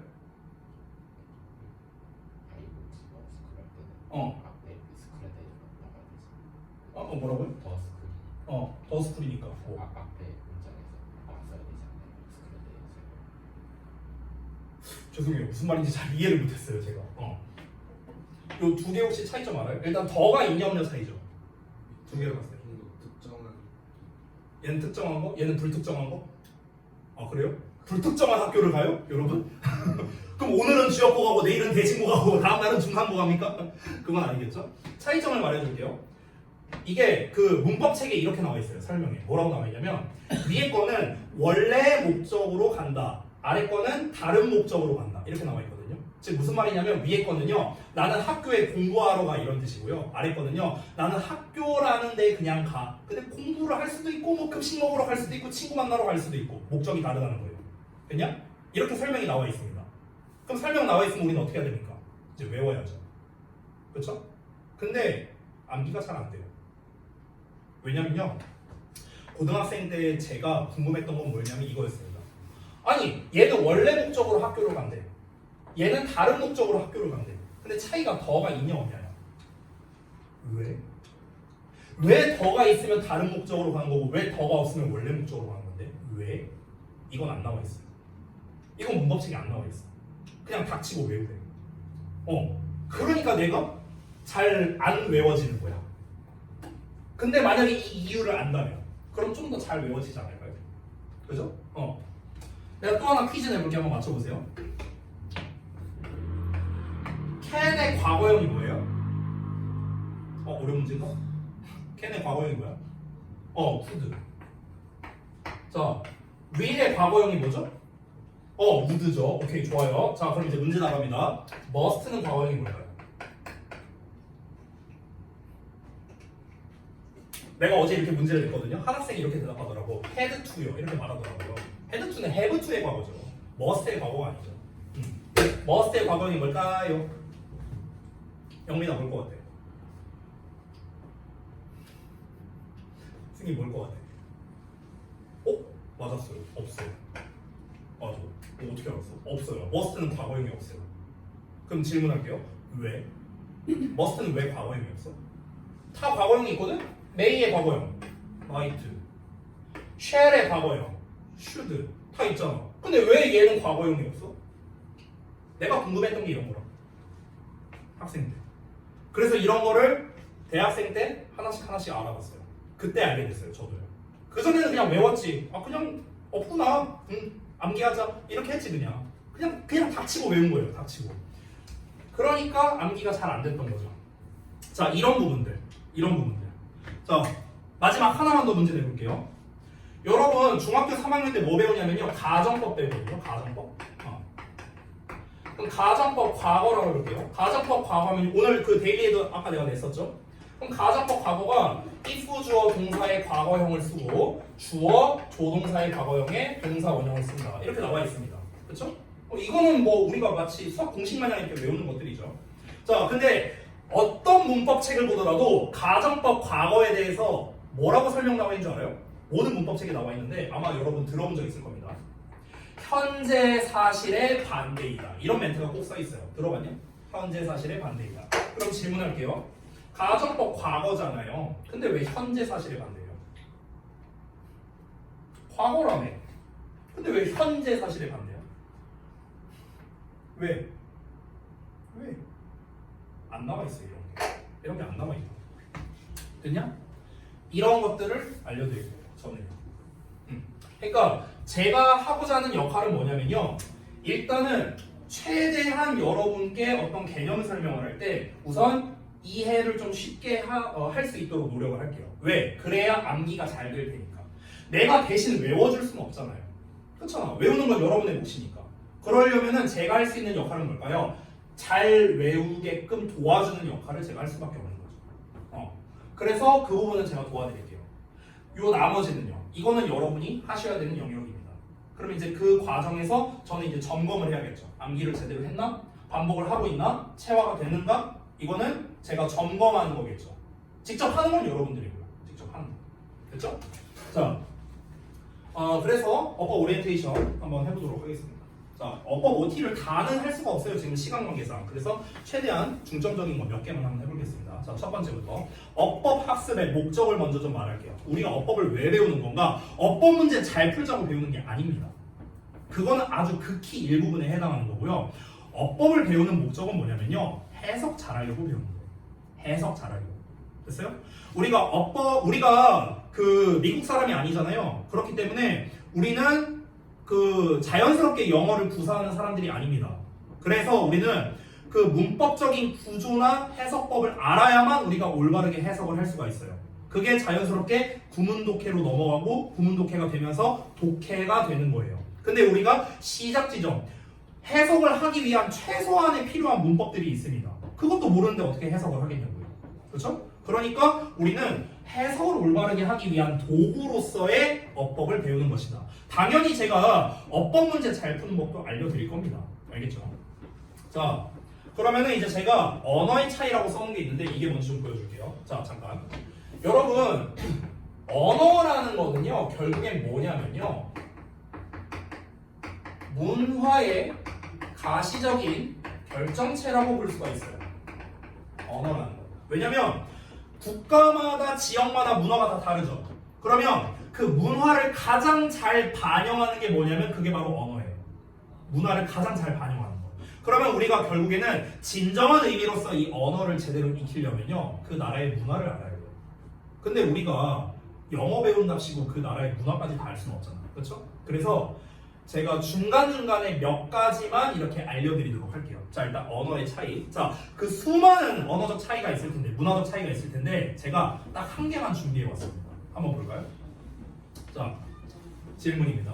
자, 서구식 언어와 동양식 언어가 있습니다. 서구식 언어는 대표가 영어겠죠? 동양식 언어, 우리말이라고 해볼게요. 자, 그러면 문화의 차이를 한번 봅시다. 문화적 차이로. 동양은요, 우리나라나 일본이나 이쪽이겠죠? 이 동양권은요, 시간과 장소 이 둘을 비교했을 때 뭐를 더 중요시 여기는 문화일까요? 한번 맞춰보세요. 뭐가 더 중요할 것 같아요? 우리 동양권, 우리나라는 시간을 중요시 여기는 문화일까? 아니면 장소를 중요시 여기는 문화일까? 뭘 것 같아요? 동양권 맞춰보세요. 정답 뭐 확률 50%잖아. 그치? 둘 중 하나겠죠? 자, 그럼 제가 일단 답을 공개합니다. 정답은 뭐냐? 시간입니다. 이유가 있겠죠. 이유가 뭐냐면요, 간단합니다. 우리나라는요, 농업 문명이거든. 농업 문명이잖아. 우리 옛날에 농사 짓고 쌀 농사 짓고 이랬잖아요. 그렇죠? 여러분, 농업 문명에서 농사 지을 때 제일 중요한 게 뭐예요? 시기예요. 시기, 시간. 됐어? 예전에 조선시대 때 그 세종 이전에는요, 우리나라 전용 시계가 없었거든요. 그러다 보니까 중국 거를 우리가 갖다 썼는데 중국 거랑 우리 거랑 시간대가 안 맞잖아요. 그렇죠? 그러다 보니까 그 백성들이 농사를 지을 때 굉장히 애로사항이 많았대요. 그것 때문에 세종 때 나온 게 해시계니, 물시계니, 농사직설이니 이런 게 그때 나온 겁니다. 백성들 농사 잘 지으라고. 뭐가 중요하니까? 시간이 중요하니까. 됐냐? 농업 문명에서 중요한 건 장소가 아니에요. 시간입니다. 시간. 됐어? 자, 그럼 반대로 가볼게요. 서양은 어떻게 써? 그러면 자연스럽게 답이 나오죠. 보겠습니까? 장소가 중요합니다. 그럼 얘네는 왜 장소가 중요하냐면요, 얘네는 농업 문명이 아니고요, 상업 문명이 발달했기 때문에 그렇습니다. 여러분, 영어에 대문자 A 있죠? 대문자 A. 이게 어디에서 파생된 건 줄 알아요? 이 모양에서 나온 거거든요. 요 모양. 이게 뭐냐? 상형 문자야. 상형 문자. 이거를 뒤집어 봐요. A가 나오죠. 이게 뭔지 알아요? 소머리예요. 소머리. 소머리를 그림으로 형상화한 겁니다. 됐어? 그럼 소머리가 왜 나왔는데? 왜 나왔냐면요, 이유가 두 가지가 있습니다. 첫 번째, 얘네들은요, 일단 서구권 애들은요, 밀농사를 지었습니다. 우유 먹고, 이거 소 젖자 먹고, 우유 먹고, 그 소고기 스테이크 먹고, 밀농사를 하죠. 그리고 그래서 이제 소가 굉장히 중요했습니다. 서구권에서도요. 두 번째는 뭐냐면요, 그러다 보니까 예전에 이제 뭔가 거래를 할 때요, 소를 기반으로 거래하는 경우가 많았습니다. 소를 기반으로. 그러다 보니까 거래를 할 때 뭐가 있어야 되냐면요, 증거가 있어야 돼요. 예를 들어 볼게요. 예를 들어서 옆집에 친한 어떤 우거우가 씨가 있어. 근데 얘가 우거우거 소 한 마리 누가 렌탈 막 이러면서 얘기를 한다고 쳐볼게. 그러면은 소를 빌려줬어. 근데 소를 빌려줬으면은 증거가 있어야 될 거 아니야. 내가 얘한테 소를 빌려줬다는. 그쵸? 근데 증거가 없어. 그럼 나중에 얘가 발뺌해버리면 어쩔 거야? 야, 너 수업 빌려줬던 거 갖고 와. 이거 언제 빌려줬는데 증거 있어? 증거 내봐. 이러면 어쩔 건데. 그쵸? 증거를 남겨야겠죠. 그래서 증거를 남깁니다. 상형 문자. 우리가 벽화라고도 하죠. 벽에다가 그림 그리는 거야. 얘가 소 한 마리 빌려가. 여기에서 언어가 발달한 거예요. 됐냐? 이 언어의 발달을 성경으로 생각하시는 분이 있는데 성경이 아니고요. 얘나 지금이랑 똑같아요. 다 돈이야, 돈. 결국에는. 거래에서 이 영어라는 언어가 출발한 겁니다. 됐습니까? 그러니까 결국에 서구권의 언어의 출발은 뭐냐면요. 상업 문명에서 출발한 겁니다. 거래에서요. 근데 여러분 거래에서 중요한 건 뭡니까? 장소예요. 장소. 시간이 아니라. 왜? 왜 그러냐? 여러분 여기 아래에서 파는 여기 편의점에서 파는 아이스크림 저기 아이스크림 전문점에서 파는 아이스크림 저기 에버랜드에서 파는 아이스크림 가격이 똑같을까요? 다 다릅니다. 왜? 장소가 다르니까요. 됐어요? 여러분 장사나 거래나 이런 거에서 중요한 건 뭡니까? 시간이 아닙니다. 장소예요. 장소. 됐어? 자 그러면 일단 정리하자면 동양권에서는 시간과 장소 중에 시간을 더 중요시 여기는 문화고요. 서구권에서는 시간, 장소 중에 장소를 더 중요시 여기는 문화입니다. 자 문화적 차이 지금 방금 보여드렸죠? 그러면 이 문화적 차이로 인해서 얘가 어떻게 언어에 반영이 됐는가 그걸 보여줄게요. 자 어떤 차이가 있는지 보여주겠습니다. 예시를 볼게요. 자 위에 거부터 봐봐. 나 어제 서점에 갔어. 자 우리말은 어순을 바꿔도 되죠. 근데 어떤 게 자연스럽게 들리나 한번 봐봐. 1번 나 어제 서점 갔어. 1번이야. 2번 나 서점에 어제 갔어. 뭐가 더 자연스럽게 들려? 첫 번째 게 더 자연스럽게 들리죠. 그쵸? 나 서점에 어제 갔어 라고는 우리가 잘 말 안 하는데 나 어제 서점 갔어 라고는 우리가 자주 말하잖아. 그쵸? 자 아래 거 볼게요. 영어에서 어떻게 쓸까? I went to the library yesterday 이렇게 씁니다. 자 이유가 뭡니까? 시간을 중요시 여기는 동양권 언어인 한글은요 시간을 먼저 씁니다. 장소를 중요시 여기는 서양권 언어인 영어는요 장소를 먼저 씁니다. 이게 언어에 반영된 거예요. 됐냐? 문화가 다르죠. 이 문화를 언어에다가 반영한 거예요. 이게 성문 영화에서는 어떻게 나와 있냐면요. 그 들어보신 분이 있는지 모르겠는데 뭐 부사의 순서를 쓸 때는 장방시 순으로 쓴다 뭐 이런 게 있어요. 혹시 이거 들어본 사람 있냐? 장소, 방법, 시간 순으로 쓴다 이렇게 나와 있어. 그래서 장소 나오고 시간 나온 거야. 이렇게 나와 있어. 자, 그럼 내가 너네한테 똑같은 설명을 한다 해볼게요. 자, 너네한테 지금까지 설명을 했어. 지금까지 설명한 걸 들었을 때, 아, 우리말은 시간이 먼저 나오는데 시간이 중요하니까. 근데 서구권은 장소가 중요하니까 장소가 먼저 나오는구나. 이렇게 하면 이해가 잘 되죠. 그죠? 근데 내가 예를 들어서 성문식으로, 야, 부사의 순서를 쓸 때는 장소, 방법, 시간 순으로 쓰는 거야. 외워. 어떤 게 더 잘 외워질까? 답이 너무 뻔하게 나와 있지 않습니까? 그렇죠? 제가 설명하고자 하는 게 이런 방식이라고요. 이해되십니까? 그러니까 이해가 되면요 우리는 자연스럽게 암기가 됩니다. 왜 시간 표현이 먼저 나올까? 왜 장소 표현이 먼저 나올까? 문화에서 그거를 각각 중요시 여기니까 그런 거예요. 됐냐? 이게 바로 문화가 어떻게 언어에서 반영이 되고 있는가를 보여준 대표적인 사례를 하나 제가 보여드린 겁니다. 재밌잖아요? 됐어?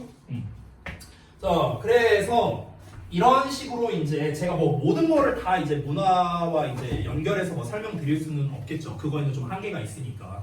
하지만 최대한 좀 이해가 잘 될 수 있도록 한번 설명을 해볼게요. 자, 오늘 제가 그 데일리 테스트 문제를 8문제인가 6문제가 냈던 것 같은데요. 그걸 다 할 수는 없으니까 핵심적인 거 몇 개만 골라서 한번 해보겠습니다. 시간이 좀 부족하니까 좀 빨리 해볼게요. 자, 첫 번째 시제부터입니다. 자, 여러분 사실은요, 세트가 있어요. 1번 문제가 시제 문제였거든요. 2번 문제가 뭐였습니까? 조동사였죠. 3번 문제가 뭐였어요, 여러분? 가능법이죠. 이유가 있어요. 왜냐면 여러분 잘 봐. 보통 우리가 일반적인 문법책을 보면은요 시제가 2단원에 나오고요 조동사가 3단원에 나오고 가능법이 11단원에 나와요. 일반적으로. 왜 단원 순서가 그렇게 되냐면요 시제를 알아야만 우리가 조동사를 이해할 수 있고요 조동사를 이해해야만 가정법을 알 수가 있어요. 그래서 그 순서로 나오는 거예요. 근데 문제가 뭐냐, 정작 단원 순서는 제대로 나오는데 근데 문법 책에는 설명이 없어요. 시제는 시제대로 따로 놀고 조동사는 조동사대로 따로 놀고 가정법은 가정법대로 따로 놀고 이러니까 니네가 시제 따로 조동사 따로 가정법 따로 하니까 외울 게 많다 이렇게 돼버리는 거예요. 이건 한 세트예요. 한 세트. 그걸 보여줄게요. 자 시제부터. 참고로 지금 내가 설명하고자 하는 시제 조동사 가정법은요 어법 문제로는 안 나옵니다. 이거는 순전히 독해를 위해서 제가 알려드리는 거예요. 잘 보세요. 자 시제는요 여러 가지 볼 거 없습니다. 딱 두 개만 보면 돼요. 현재 시제, 과거 시제입니다. 이 두 개만 보면 돼요. 굳이 하나 추가하자면 현재 진행형 정도? 이 정도 추가하면 됩니다. 자 일단 현재 시제의 특성을 알려줄게요. 현재 시제가 뭐냐라고 하니까 무슨 아까 말했다시피 발화 시점이 어쩌고 이렇게 써놓은 사람들이 있는데요. 그건 됐고요.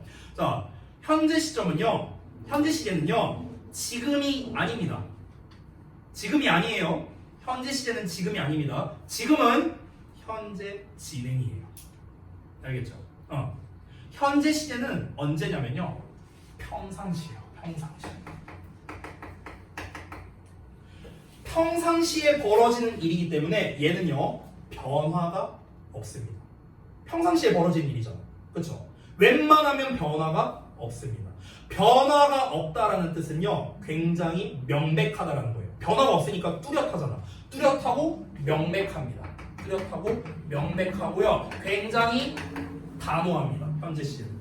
그래서 현재 시제를 언제 쓰는 줄 알아요? 어떤 거에 정의를 내리거나 개념을 설명하거나 이럴 때 우리가 바로 쓰는 게 현재 시제입니다. 우리가 중등부 때 문법 배울 때 뭐라고 나오냐면요 현재 시제를 쓰는 경우에 그런 게 있어요. 과학적 사실, 불변의 진리 이딴 거 나오거든요. 나도 잘 몰라요. 근데 그런 게 왜 나오냐면요 변화가 없으니까 그런 거예요. 평상시에 벌어진 일이니까. 지구가 태양을 돈다. 평상시에 벌어진 일이죠. 그렇죠? 그러니까 현재 시제 쓰는 거예요. 내일은 태양이 지구를 도나? 아니잖아요. 평소에 벌어진 일이잖아. 근데 평소에 벌어진 일이 뭔데요? 과학적인 이야기들이 아니에요? 물은 영도에서 온다. 이거 평상시에 벌어진 일들이잖아. 과학적 사실들. 그러니까 현재 시제 쓰는 거야. 됐냐? 현재 시제는 뭐다? 평상시, 명백하고 단호한 겁니다. 그래서 이거를 우리가 독해에서 접목을 시키면 어떻게 할 수 있냐면 예를 들어 우리가 어떤 독해를 읽는데 여러분 혹시 이거 눈치채신 분 있는지 모르겠는데 내신 대리 제가 수업할 때요 이런 적이 있을 겁니다. 내신 대리 할 때 내가 첫 문장을 해석을 했어. 그러고 난 다음에 내가 이렇게 멘트를 칩니다. 야 일단 내가 미리 말할게. 첫 문장이 주제다 이런 얘기 내가 많이 했었죠. 그렇죠? 그렇죠? 아니 근데 선생님은 첫 문장이 주제인지 어떻게 알지? 미리 읽어봐서 그런가? 물론 그런 것도 있지만 보통 내가 첫 문장을 읽고 요거 주제다 라고 말하는 경우는요 첫 문장에서 현재 시제로 나오대요. 왜? 현재 시제가 나왔다는 건 다시 한번 뭐다?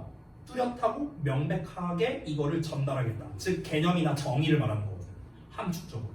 그래서 첫 문장에서 어떤 모호함을 표현하는 것들이 있어요. 모호함. 그러니까 모호함을 표현하는 게 뭐냐? 조동사라든가 내일이 이런 표현이 있죠. 아마도 이런 것들 있죠. likely 할 것 같은 이런 표현들. 아니면 또 뭐가 있을까? 나는 뭐라고 생각한다. believe, think 이런 것들 있죠. 애매함을 나타내는 표현들 있죠. 이런 게 없는 상태에서 현재 시제가 나온다. 그러면 그건 굉장히 뚜렷하고 단호하고 명백하게 개념을 또는 정의를 전달하는 겁니다.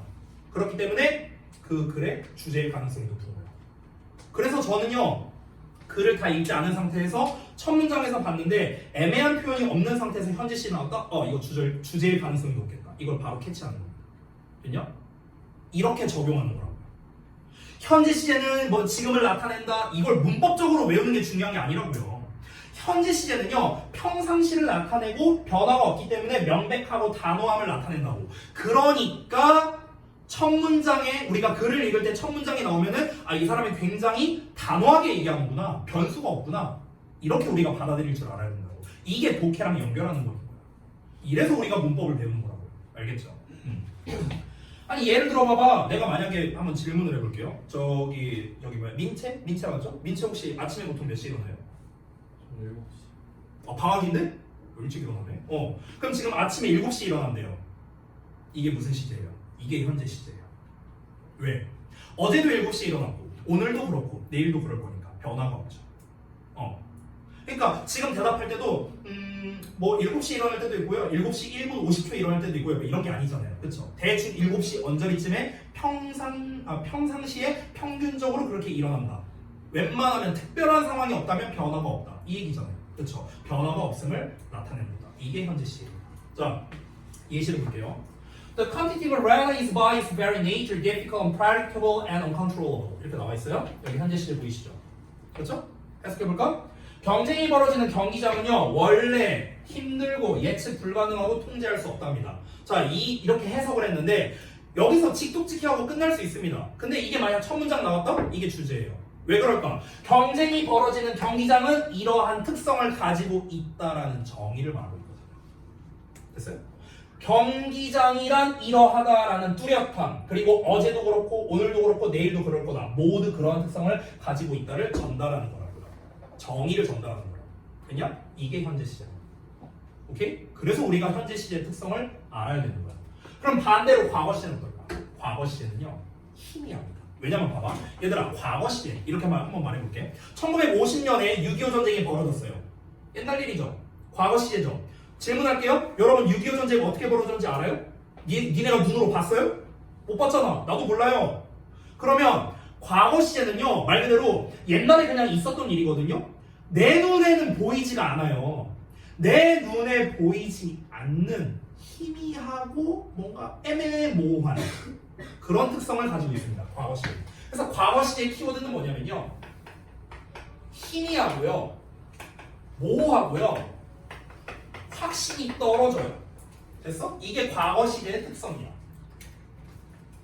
얘도 뭐 예문을 준비했는데, A family was amazed by the isolation they experienced when they moved into their San Francisco neighborhood. 이렇게 나왔는데 이게 과거 시점이죠, 다. 그냥 옛날에 이런 일이 있었다고 한 가족이 놀랐었대. 뭐 그들이 경험했던 고립 때문에 그들이 샌프란시스코로 이사를 갔을 때 뭐 이런 내용 나왔는데 이게 다 옛날 일이고 지금 그래서 옛날에 이랬었대. 그래서 지금은 어떠냐고 몰라. 예를 들어서 더 짧은 문장을 써볼게. 만약에 she was pretty야. 그녀가 예뻤대. 옛날에 그랬었다고. 지금은 어떤데? 지금도 예뻐? 몰라. 됐어? 지금이랑은 아무 상관없어. 그냥 뭐 어렴풋이 뭐 예뻤고 뭐 그랬던 것 같아. 약간 이런 느낌이라고. 과거 시제. 됐냐? 요 키워드만 알면 돼요. 현재 시제는 뚜렷하고 단호하고 명백하고 평상시에 벌어집니다. 과거 시제는요 그냥 옛날에 한번 그랬었다. 희미하고 모호하고 확신이 떨어집니다. 그래서 요 키워드만 기억하세요. 요 키워드. 요거는 기억해야 돼. 됐냐? 자, 그러면 이거를 연결할 거거든요. 이게 이제 어디로 연결되냐면요 조동사로 연결돼요. 조동사로. 이거 좀 중요한 거로 좀 할게요, 여러분. 죄송해요. 봐봐. 이게 조동사로 연결되는데 잘 봐봐. 내가 질문 하나 할게. can의 동사 원형. 얘는 시제가 뭘까요? 어려운 질문인가? 현재. 자, 질문 들어갑니다. 푸드의 동사 원형. 시제가 뭘까요? 어렵나? 과거? 현재. 선생님, 캔의 과거형이 푸드잖아요. 그럼 얘 과거 시제 아니에요? 이렇게 말할 수 있죠. 사실 정확하게 답을 말하자면요. 현재일 때도 있고 과거일 때도 있습니다. 정확하게 말하자면요. 정확하게 말하자면. 그리고 아까 우리 반에서 있었는지 내가 잘 기억이 안 나는데 그 데일리 테스트 2번 문제에서 그 조동사의 현재형과 과거형의 차이를 써봐라 이렇게 냈잖아, 문제를. 근데 이제 어떤 학생이 이렇게 썼더라고요. 조동사의 과거형은 공손한 표현이다. 이렇게 쓰신 분이 있었거든요. 그런 거 들어보신 적 있으세요? Can you 이렇게 말하는 것보다 could you, would you 이렇게 말하는 게 더 공손한 표현이다. 이런 거 들어보셨어요? 왜 그런지 알아요? 알려줄게요. 잘 봐. 자, 현재 시제는요. 평상시고 명백하고 단호하죠. 잘 보세요. 여기에서 연결되는데 이 조동사에 현재형이라고 쓸게요. 현재 시제라고 안 썼습니다. 현재형, 형태만 한 거예요. 형태. 과거형이 있습니다. 그러면 현재형과 과거형의 차이가 뭐냐면요. 시제 차이가 아닙니다. 시제가 다른 게 아니고요. 의미가 다른 겁니다. 됐어요? 얘네 둘은요 시제가 다른 게 아니고 현재 시제에서 쓰고 과거 시제에서 쓴다 이게 아니에요. 이게 아니야. 그럼 그렇게 따지면 should는 뭔데요? 우리 should 어디서만 있어요? 뭐뭐 해야 한다. 현재 시제로 쓰잖아요. 그렇죠? 근데 should는 뭐예요? 과거형이에요. 현재형은 shall이잖아. 그렇잖아. 그러니까 얘네 차이는 뭐냐면요. 현재형은 현재 시제 쓴다. 과거형은 과거 시제다. 이게 아니라고요. 이게 아니고요. 의미가 달라요. 의미가 달라. 선생님 의미가 어떻게 다르죠? 잘 보세요. 의미가 어떻게 다르냐면요. 아까 배웠던 거. 현재 시제는요. 평상시 명백한 단호함이죠. 그렇죠? 잘 봐. 내가 여기 그 결론을 미리 보여줄게. 현재형은요. 추측성의 의미를 가지고 있고요. 과거형은요. 가정의 의미를 가지고 있거든요. 전부 다 공통적으로. 현재형 뭐 있습니까? can, will, may, must 이런 표현이 있잖아. 그렇죠? 과거형도 뭐 could, would, should, might 이런 표현이 있잖아. 그렇죠? 얘네들이 전부 다 공통적으로 가지고 있는 의미가 얘는 추측의 의미, 얘는 가정의 의미가 있어요. 여기까지 됐어?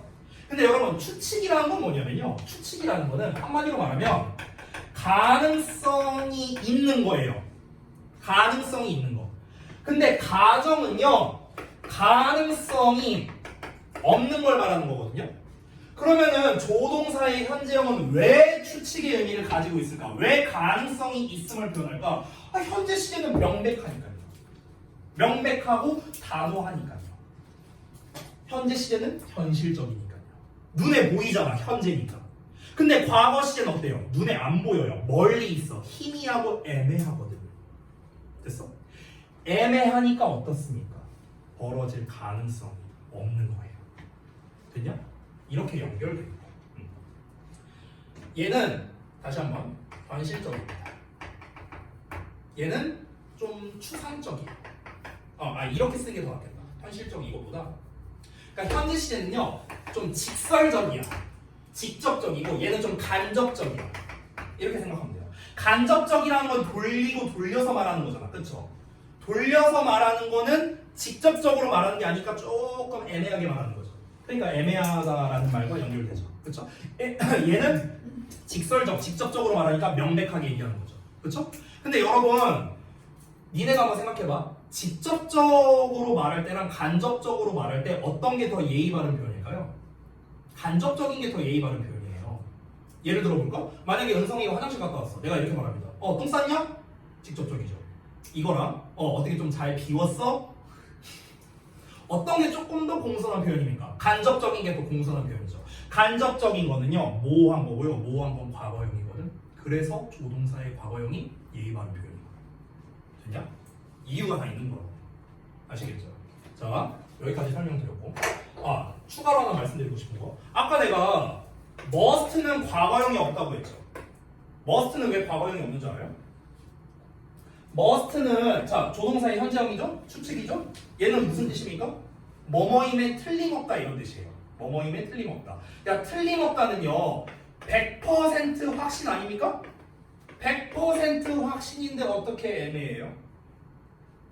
100% 확신하는 건데 어떻게 애매함이 들어갑니까? 그죠? 그래서 과거형이 없는 거예요. 됐냐? 다 연결되죠? 다 연결되죠? 이유가 다 있는 거라고요. 자, 그래서 정리하자면 조동사의 현재형은 추측이고 과거형은 가정입니다. 내가 아까 썼던 can으로 예시 들어볼게. 자, can의 동사 원형이야. 그럼 얘는 뭐야? 현재 시제이고요. 추측을 나타내는 겁니다. 됐냐? could의 동사 원형을 쓰면 뭡니까? 현재 시제이고요. 가정을 나타내는 거예요. 됐냐? 정리하자면 조동사 뒤에 동사 원형을 써. 그럼 이거 뭐야? 현재 시제예요. 현재 시제. 여기 현재형, 과거형. 이 형이라고 써놓은 거랑 시제라고 써놓은 거 구분 좀 하시고. 됐죠? 그러면은 선생님 그럼 저는 이 can의 추측성의 의미를 과거로 표현하고 싶어요. 어떻게 해야 돼요? could로 쓰면 안 돼요? 안 되죠. 의미가 달라지잖아. 얘는 추측이 얘는 가정. 의미가 달라지잖아. 그러면 이 추측성의 의미를 살리면서도 동시에 나는 과거로 쓰고 싶어. 그게 바로 뭐냐? have to be. 이렇게 쓰면은 과거 시제. 됐냐? 그러니까 추측의 과거를 쓰고 싶어. 그럼 어떻게 쓰는 거야? can, have, pp 이렇게 쓰는 거야. 됐냐? 가정의 과거를 쓰고 싶어. could, have, pp 이렇게 쓰는 거야. 됐냐? 이건 표현하는 방식이니까 외워야겠죠. 자, 여기까지 이해 안 되는 거 있습니까? 다 연결됐어요? 연결됐어? 자, 그럼 우리가 생각을 해봐. 조동사의 현재형이 추측성, 즉 가능성이 있는 거고 과거형, 얘는 가능성이 없는 거야. 가정은 일어나지 않는 일이니까. 그렇죠? 왜 이렇게 의미가 된다? 애초에 현재 시제가 직설적이고 과거 시, 현실적이고 과거 시는 간접적이고 확신이 안 드는 거니까. 됐어? 근데 우리가 이걸 모르면 어떻게 얘를 이해하겠습니까? 그렇죠? 그러니까 시제를 배우고 조동사를 배우는 거. 연결됐죠? 자, 마지막 가정법까지만 할게. 미안해. 가정법까지만. 이게 한 세트라서 어쩔 수가 없어요. 여기만 좀 지울게. 그러면은 여러분 가정법이랑 연결해 볼게. 우리가 흔히 가정법 하면 딱 생각하는 게 뭐냐면요. if거든요.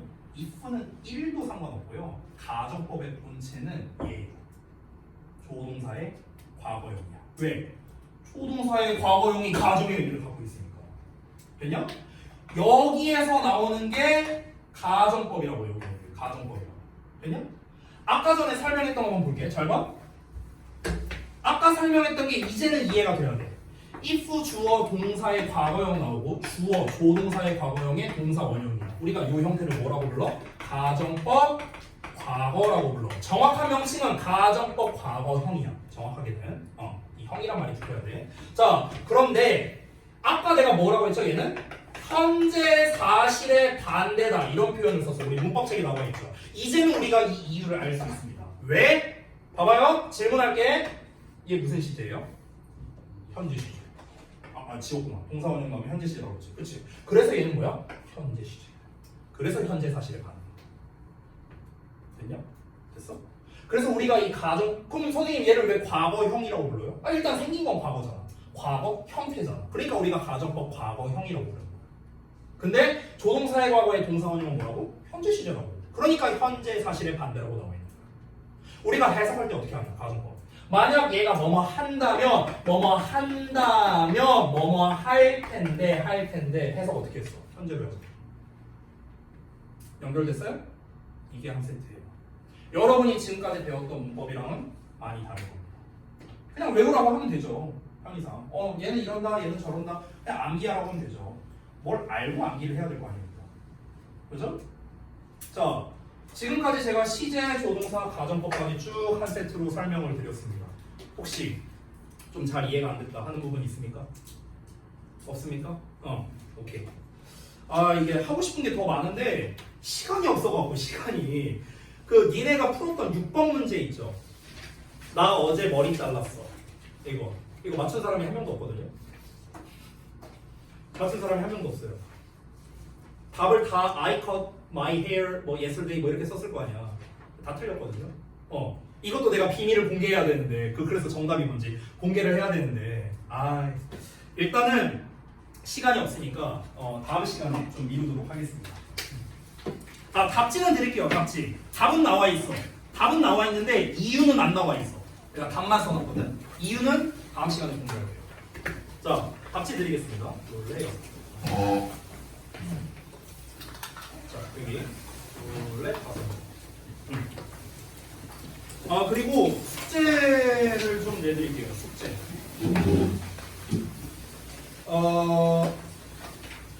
잠깐만요. 우리 다른 분들은 문제가 없는데 은서가 박은서 말고요. 은서가 앞부분이 지금 되어 있잖아. 근데 내가 지금 교재를 준비를 못 해갖고 이렇게 하자. 근데 화요일날 책하는 보면 너무 늦는데. 이걸 어떻게 하지?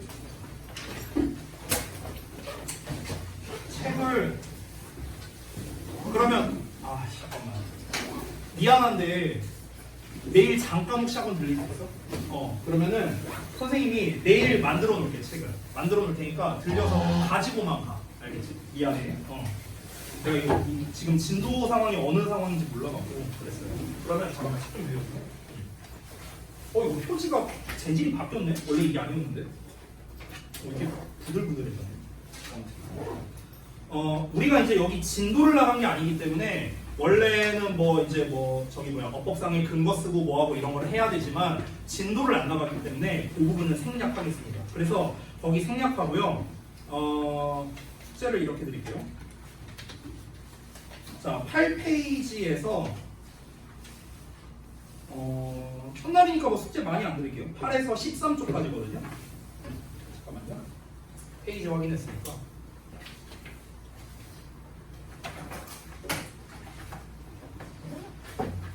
8 8에서 13쪽 약 5페이지입니다. 이게 언제까지라고? 다음 주 목요일까지야. 야, 이 정도면은 숙제가 없는 수준 아니냐? 그죠? 자, 8에서 13쪽까지 뭐 하냐면 일단 그 구문 분석은 다 하셔야 돼요. 구문 분석 다 하고 그 다음에 그 저기 뭐야? 아, 잠깐만요. 죄송해요. 구문 분석을 다 하기는 좀 많으니까 그 12, 13쪽은 제외입니다. 12, 13쪽이 그 모의고사처럼 나와 있거든요. 거기는 구문 분석 안 하셔도 돼요. 여기다 써놓을게요. 12, 13은 제외. 구문 분석하고 그 다음에 해석하고 해석도 12, 13쪽 제외예요. 그리고 문제 푸시고 채점까지 하고 질문할 거 있으면 체크해오면 됩니다. 원래는 어법 근거를 써야 되는데 여러분이 이제 지금 내가 그 부분을 따로 설명을 안 했기 때문에 그 내용은 생략하겠습니다. 그거는 다음번에 제가 숙제로 내드리도록 할게요. 그래서 오늘 일단 이 정도로 숙제 드리도록 하고 나머지 분들은 책에다가 다 해오시면 됩니다. 우리 은서만 제외하고요. 됐죠? 자, 여기까지 해서 마무리하고 저기 누구냐? 단어 페널티 대상자는요 가서 쓰시고 저한테 보내는데 1시 내로 저한테 보내야 됩니다. 1시 내로 아시겠죠? 단어 페널티 대상자들 우리 저기 누구야? 지민이, 승희 아시겠죠? 그리고 민채랑 예찬이는 그 제가 좀 드리고 싶은 말씀이 있어서 하는 건데 잠깐만 나와주세요. 수고들 했습니다.